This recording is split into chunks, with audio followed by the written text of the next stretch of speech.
السلام ورحمة الله تعالى وبركاته. معكم خوكم العزاوي تساوي. هذا الرد الفدوى طالب ولبنى أبي دار ومنى فتو ومرات سقراط اللي منوضين روينا هاد الأيامات، كنتمنى يعجبكم. ويحكم ماذا أنتم فاعلون؟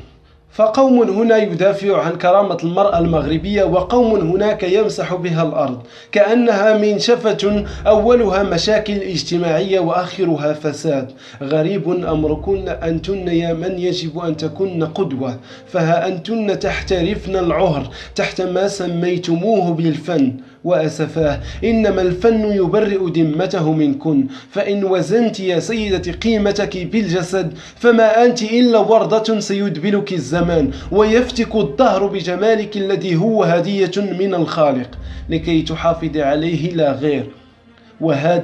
وهذا إن حسبناه جمال، فبعضكن لا يقربن له بصلة، وبينكن وبين جمال ما بين السماء والأرض.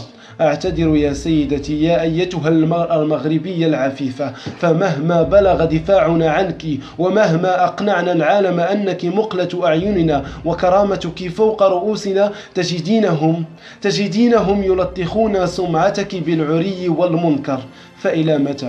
فإلى متى نراكم في بداية الأمر بشخصيات تدخل أعماق خاطرنا فتغركن الشهرة وتبحثن عن أقصر الطرق؟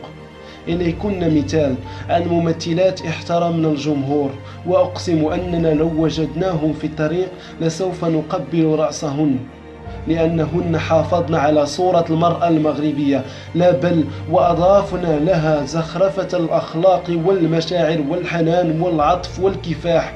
فارجعن عن ما أنتن فاعلات، ونصيحتي ليست خوفا عليكم بل خوفا على مظهرنا أمام العالم.